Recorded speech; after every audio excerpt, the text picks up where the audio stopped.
జీవన తరంగాలు, ఇవే ఇవే జీవన తరంగాలు, జీవన తరంగాలు. నీ కన్నయ్య అనే గౌరవం ఉండుంటే ఈరోజు మమ్మల్ని ఇలా నడి రోడ్డు మీద నిలబెట్టేదానివా?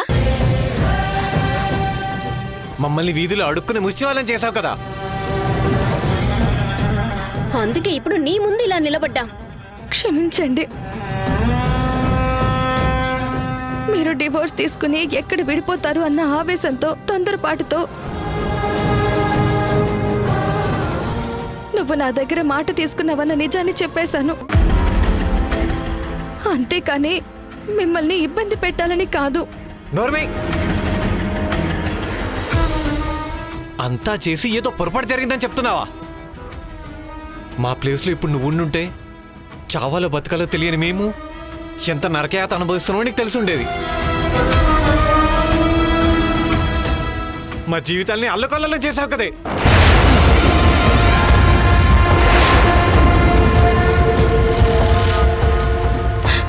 అన్నయ్య కోపడుకో, పెద్ద మనసు చేసుకుని నన్ను క్షమించన్నయ్య.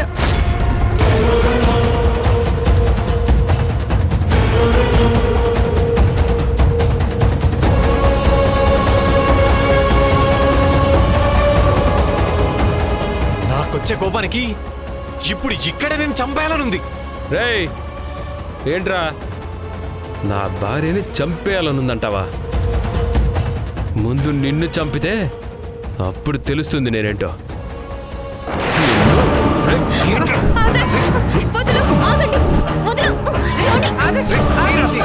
ఏంట్రా వదిలేది? అయ్యో ప్లీజ్ ఆదర్శ్, అన్నయ్యతో నేను మాట్లాడతాను.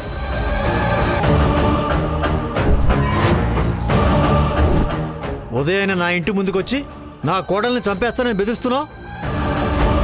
ఒళ్ళెలా ఉంది? మీ కోడలు ఏం చేసిందో తెలిస్తే అప్పుడు మీరు ఇలా నన్ను అన్నారు. అది చేసిన నిర్వాకానికి చంపడం అనే మాట చాలా తక్కువ. రేయ్, ఇంకొకసారి చంపుతాననే మాట అన్నావంటే ఇక్కడే చంపి నిలువున పాత్రేస్తాను. పోరా ఇక్కడి నుంచి. ఆదర్శ్, నీకు దండం పెడతాను ప్లీజ్. దయచేసి గొడవ పెద్ద చెయ్యొద్దు. మా వాళ్ళతో నేను మాట్లాడి పంపించేస్తాను. పంపిస్తావు? ఎందుకు పంపించావు? మా బ్రతుకులు అల్లకల్లోలం చేసి, మాకు నిలువు నీడ లేకుండా చేసి, నీ కడుపు మంట చల్లార్చుకున్నావు కదా. మా బ్రతుకుల్ని ఆర్పేసి ఇక్కడ నువ్వు మాత్రం సుఖంగా కూర్చున్నావు. అసలే బిడ్డని పోగొట్టుకున్న బాధలు నేనుంటే నువ్వొచ్చి మా నెత్తి మీద పెద్ద బండరాయి వేశావు. పచ్చటి మా కాపురంలో కారు చిచ్చు పెట్టావు. ఆ మంటల్లోనూ చలి కార్చుకుంటున్నావు. కీర్తి, నిజానికి నేను నీకు మంచే చేశాను. నా వల్ల ఇంత పెద్ద కోటీశ్వర్ల ఇంటికి కోడలు అయ్యావు.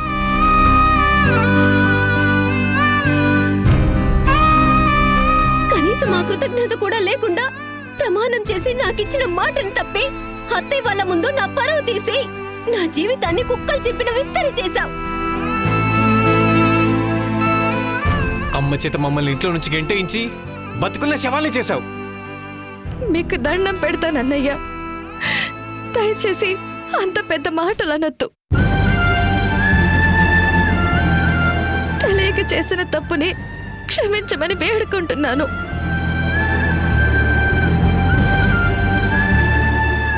ఏమ్మా,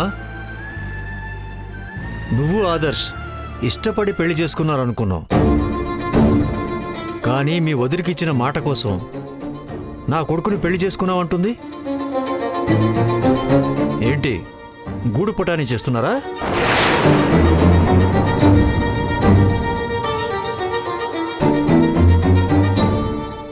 చూడు మహేష్, మీ ఇంట్లో జరిగిన గొడవలకి ఈ ఇంటికి ఎలాంటి సంబంధం లేదు.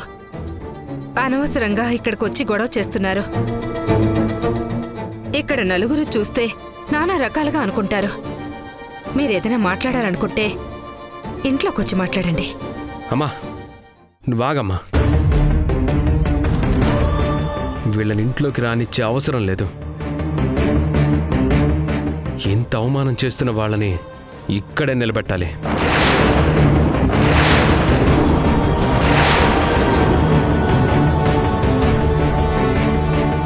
అందరూ చూసి మొహం మీదే చీ కొట్టాలి.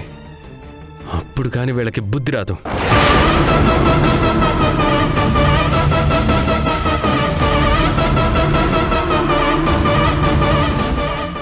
రే మహేష్, ఇప్పుడు నీ అసలు బుద్ధి బయటపడిందిరా. నీ చెల్లెల్నిచ్చి నా కంట కడితే మీరు తీసుకున్న అప్పులు నేను మాఫీ చేస్తానని నీ భార్య ఎంత పెద్ద స్కెచ్ చేసిందిరా. రేయ్, నీకు గుర్తుందో లేదో, ఇంతకుముందే నా అప్పుని అనా పైసలతో సహా వసూలు చేస్తానని చెప్పాను. నువ్వు మాట తప్పుతావేమో గానీ నేను తప్పే రకం కాదు. చివరికి నీ ఒంట్లో పార్ట్స్ అమ్మైనా సరే నా అప్పంతా జమేసుకుంటాను. ప్లీజ్ ఆదర్శ్, నువ్వు సైలెంట్గా ఉండు. అన్నయ్య వాళ్ళని ఏమీ అనుకు. వాళ్ళ పరిస్థితి అసలేం బాగాలేదు.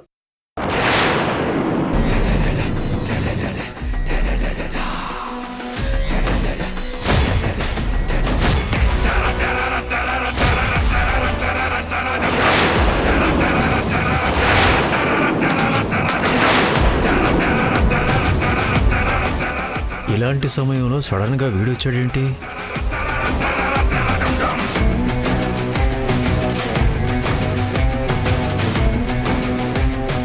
చూడమ్మా కీర్తి, మహేష్ వాళ్ళు నన్ను ఇంతకుముందే కలిసి విషయమంతా చెప్పారు. పెద్ద మనిషిగా చెప్తున్నాను, సమస్య ఎందుకొచ్చిందనేది ముఖ్యం కాదు. సమస్య వల్ల మనుషుల మధ్య దూరం పెరుగుతుందే తప్ప మరొకటి కాదు.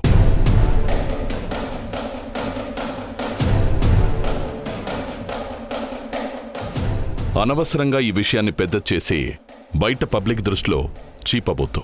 ఏయ్, నిన్నొచ్చేమైనా న్యాయం చెప్పాలని మేము పిలిచామా? మర్యాద ఇక్కడి నుంచి వెళ్ళు. ఇలాంటి సందర్భాల్లో ఆవేశం పనికిరాదు ఆదర్శ్, ఓర్పు అవసరం. ఇది మహేష్ వాళ్ల సమస్య, అన్నా చెల్లెళ్ల సమస్య. వీళ్ల మధ్యలోకి నువ్వొస్తే చివరికి చెడ్డయ్యేది నువ్వే. కొంచెం ఓపిక పట్టు, నేను సెట్ చేస్తాను. మహేష్, ఇంతకుముందు మీరు కలిసినప్పుడు నేను నోటికొచ్చినట్టు మాట్లాడి మీ మనసుకి గాయం చేశాను. మీ ఆవేదనని అప్పుడు అర్థం చేసుకోలేకపోయాను. అందుకు నన్ను క్షమించండి.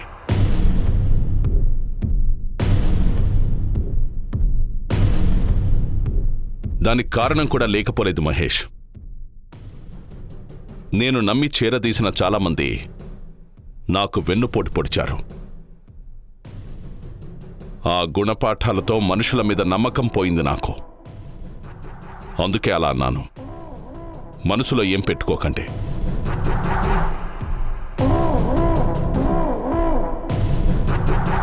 అమ్మ దీప, ఇప్పుడు నేనే మిమ్మల్ని మా ఇంటికి రమ్మని రిక్వెస్ట్ చేస్తున్నాను.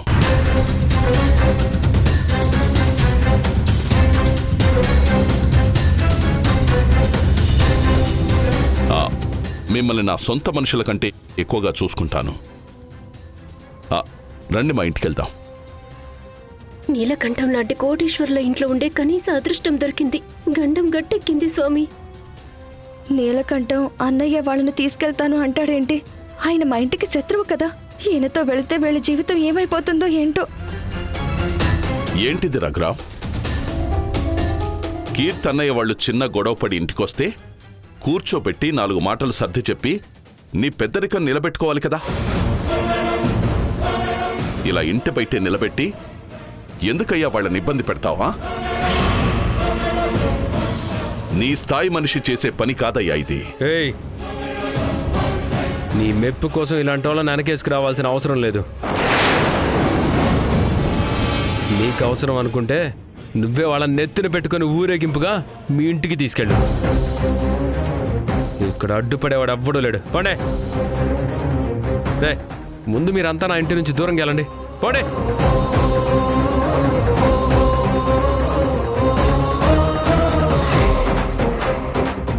నీలకంఠం గారు, నేనేంటో మీకు బాగా తెలుసు. నేను ఎప్పుడు కూడా ఇతరుల కుటుంబ విషయాల్లో జోక్యం చేసుకోను. నా కుటుంబం, నా వ్యాపారం, ఇదే నా ప్రపంచం. మిగిలినవి నాకు అనవసరం. మీరు మా విషయాల్లో పట్టించుకుని మాట్లాడాల్సిన అవసరం లేదు. దయచేసి వెళ్ళిపోండి. వాళ్ళంతా క్లియర్గా చెప్పాక కూడా ఇంకా ఇక్కడ ఉండడం మంచిది కాదు. పదండి, మా ఇంటికి వెళ్దాం. అన్నయ్య వదిన, ప్లీజ్ వెళ్ళకండి. అమ్మతో నేను మాట్లాడతాను. తిరిగి ఇంటికి వెళ్దురు గాని, లేదంటే వేరే చోట మీరుండడానికి నేను షెల్టర్ అరేంజ్ చేస్తాను. ప్లీజ్ ఆయనతో మాత్రం వెళ్ళకండి. ఇంట్లో చెప్పుతో కొట్టి నలుగురిలో కాళ్ళు పట్టుకొని బతిమలాడితే చేసేంత తప్ప ఒప్పైపోతుందా? నీ వల్ల జరిగిన ఉపకారం చాలు, మమ్మల్ని వెళ్ళనివ్వు. మీ చేత సహాయం పొందడం కన్నా చావడం మేలు. ఏమండి, వెళ్దాం పదండి. పదండి. అన్నయ్య, అన్నయ్య ప్లీజ్ అన్నయ్య. వదినా, కీర్తి,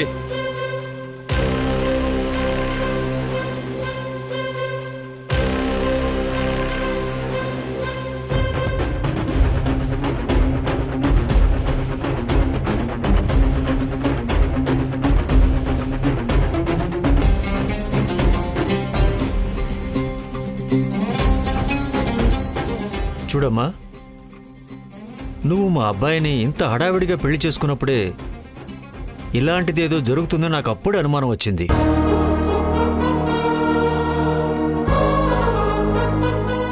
నేను భయపడ్డట్టే ఆ బజారు మనుషులు నా ఇంటి ముందుకొచ్చి నా పరువు తీసే ప్రయత్నం చేశారు. ఇంకోసారి ఇలాంటివి రిపీట్ కాకుండా చూసుకో. ఏమండి, కీర్తి పుట్టింటి వాళ్ళని అనే మాటలేనా అవి? కొంచెమైనా మర్యాద ఇచ్చి మాట్లాడండి. ఏయ్, ఇంకొక మాట మాట్లాడితే నీ పళ్ళు రాలగొడతాను. నోరు మూసుకుని ఇంట్లోకి పద.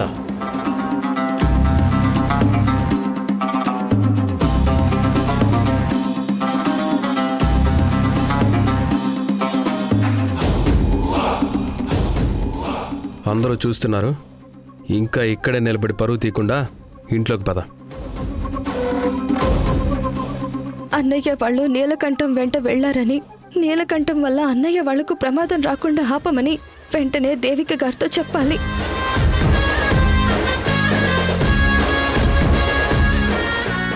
అమ్మ కీర్తి, మీ మావయ్య వాళ్ళు కోపంగా ఉన్నారు. ఇంట్లోకి వెళ్దాం పదమ్మా.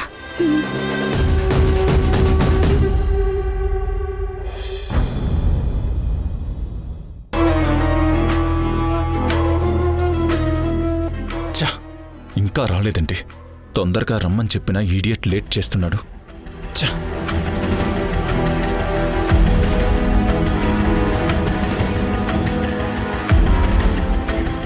మా తమ్ముడు దొంగకోళ్లు పట్టే చూపు చూస్తుంటే ఏదో నీచ్ కమీని ప్లాన్ చేస్తున్నట్టున్నాడే.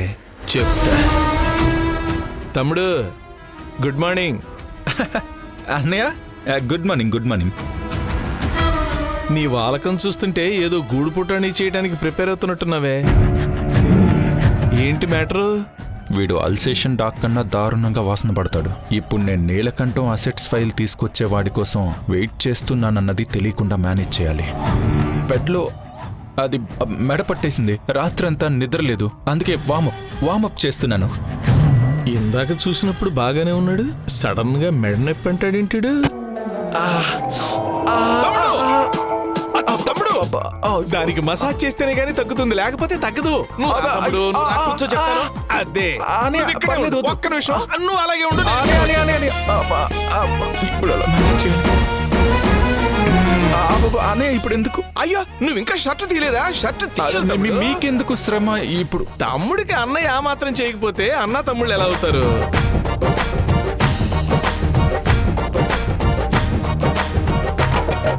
అన్నయ్య, వదిలే అన్నయ్య. నొప్పిగా ఉందా? అయ్యో, నొప్పిగా ఉంది అంటే నరాలు లూజ్ అవుతున్నట్టే లెక్క. వెంటనే తగ్గిపోద్ది. ఒక్క నిమిషం.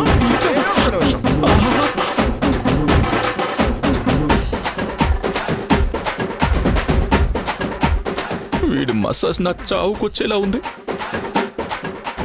మోసాలు చేసి దేవికి అన్యాయం చేయాలని చూస్తావా? అయ్యో ఇప్పుడు ఎలా ఉంది తమ్ముడు? అన్నయ్య, కొంచెం స్లోగా చేస్తారా అన్నయ్య? అయ్యో నా చేతులు విరిగిపోయాయి. తమ్ముడు, మెడ నరాలకి చేతుల నరాలకు కూడా లింక్ ఉంటుంది తమ్ముడు. పనిలో పని ఇవి కూడా సెట్ అయిపోతాయి. అన్నయ్య, నా చేతులు విరిగిపోయాయి అన్నయ్య. వదిలే అన్నయ్య, వదిలే. ఇప్పుడు ఎలా ఉంది తమ్ముడు? నా చేతులు పర్వాలేదు కదా? రిలాక్స్డ్ గా ఉంది కదా? తమ్ముడు, ఇప్పటికి ఈ రౌండ్ చాలు. సాయంత్రం ఇంకో రౌండ్ వేసుకుందామే. ఇక లైఫ్ లో నీ మెడ పనిచేయదు. అదే మెడ నరాలు పట్టేయవు అంటున్నాను. ఓకేనా? ఈ చొక్కా వేసుకో.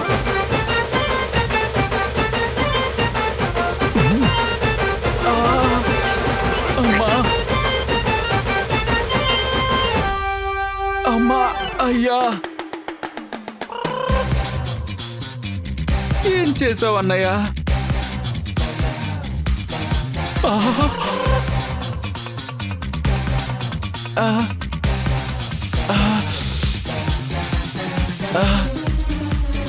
అమ్మా, ఏడు కొండలవాడ గోవిందా. నమస్తే సార్. నమస్తే. ఇదిగోండి మీరు అడిగిన ఫైలు. అన్నీ ఉన్నాయా? Yes sir. నీలకంఠాన్ని జైలుకి పంపించడానికి కావాల్సిన ఆస్తి వివరాలు మొత్తం ఇందులో ఉన్నాయి సార్. నాకు ఇస్తానన్న అమౌంట్ ఇస్తే నేను వెళ్తా. ఎవరైనా చూస్తారు. ఆన్లైన్ పేమెంట్ చేస్తాను, వెళ్ళు. Okay sir.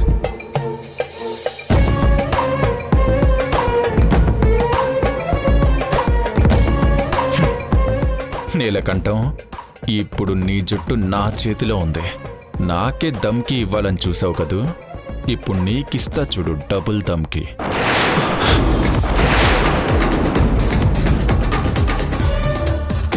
చచ్చా, ఇప్పుడు ఈ ఫైల్ దేవిక కంట పడితే నీలకంఠం మీద నా గ్రిప్ పోతుంది.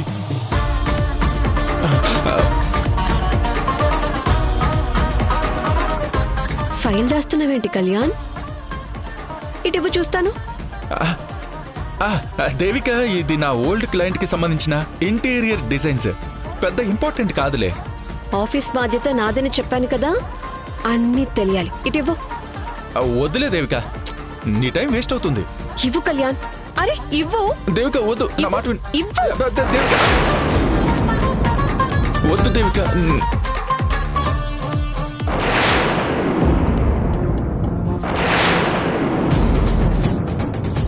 నీలకంఠం డాక్యుమెంట్స్.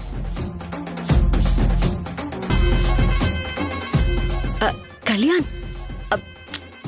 ఈ మూమెంట్ కోసమే ఇన్నాళ్ళు ఎదురు చూశాను. ఆ దేవుడు ఉన్నాడు కళ్యాణ్. ఆ దేవుడున్నాడు, ఆ దేవుడున్నాడు దేవిక. ఆ ఫైల్ నీ చేతికి వెళ్ళేలా చేసి నా ఆదాయానికి బొక్క పడేలా చేశాడు. నువ్వు నిజంగా చాలా గ్రేట్. నా పగని నీ పగగా తీసుకొని ఆ నీలకంఠ వాస్తులకి సంబంధించిన డీటెయిల్స్ ఉన్న ఫైల్ని ఇలా సంపాదిస్తావని అస్సలు అనుకోలేదు. ఈ దెబ్బతో నీలకంఠం జైలుకెళ్తాడు.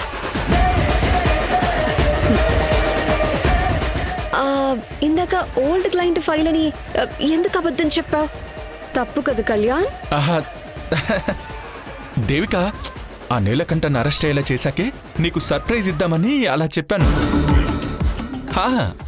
నీ మీద కుట్ర చేసిన వాళ్ళు ఎవరైనా వదిలిపెట్టనని నీకు మాటిచ్చాను కదా ఆ రోజు. అదే చేసి భర్తగా మాట నిలబెట్టుకున్నాను. కళ్యాణ్, నిజంగా నీలాంటి భర్త దొరకటం నేను ఏ జన్మలోనో చేసుకున్న అదృష్టం. థ్యాంక్స్ కళ్యాణ్. కళ్యాణ్, ఈ ఫైల్ నీ దగ్గరే ఉంచు. టైం చూసి నీలకంఠానికి షాక్ ఇద్దాం. Sure sure Devika. నేను ఇంకొక షాకింగ్ మ్యాటర్ చెప్పనా? చెప్పు దేవిక. ఈ ఫైల్ మిస్ అయిందని చందమామ కథలు చెప్తే నీ మీది కూడా కేసు బుక్ చేస్తాను. నా మీద కేసు బుక్ చేస్తావా? ఇది ఆ షాక్ అద్దరిపోయింది కదూ. వెళ్ళి ఫైల్ని భద్రంగా దాచిపెట్టు. ఆ, అలాగే దేవిక. వెళ్ళండి. ఆహా.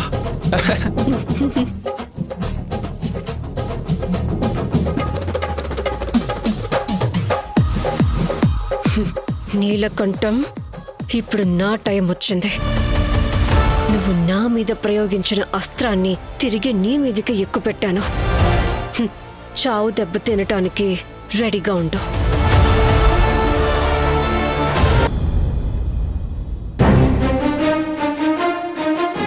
ఆ నీలకంఠానికి వాడి మాట సరిగ్గా వినట్లేదన్న కోపం పీకల దాకా ఉంది. ఇప్పుడు మహేష్ వాళ్ళని తీసుకువెళ్ళి ఎలాంటి స్కెచ్ వేస్తాడో ఏంటో.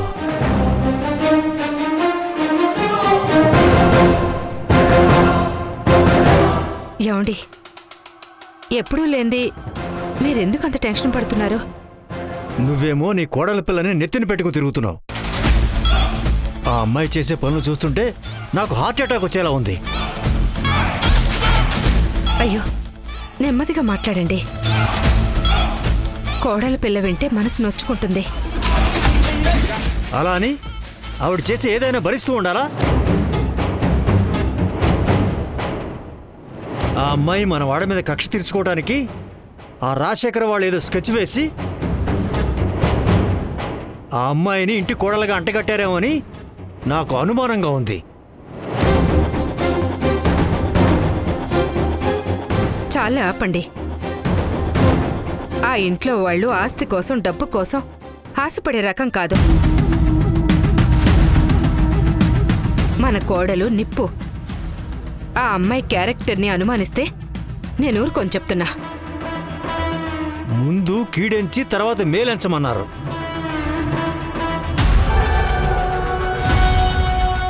ఈ అమ్మాయి నుంచి మన ఇంటికి ఎంత లాభం వస్తుందో తెలియదు కానీ ఇప్పుడు ఆ నీలకంఠం వాళ్ళ అన్నయ్యని తీసుకువెళ్ళి మనల్ని పెద్ద తిరకాసులో పెట్టాడు. తిరకాసేముంది? ఇల్లు వదిలి వచ్చిన వాళ్ళకి మంచి చేయడానికి తీసుకువెళ్ళాడు. ఏ, నీకేం తెలీదే? ఆ నీలకంఠంగాడు ఊసర వెళ్ళి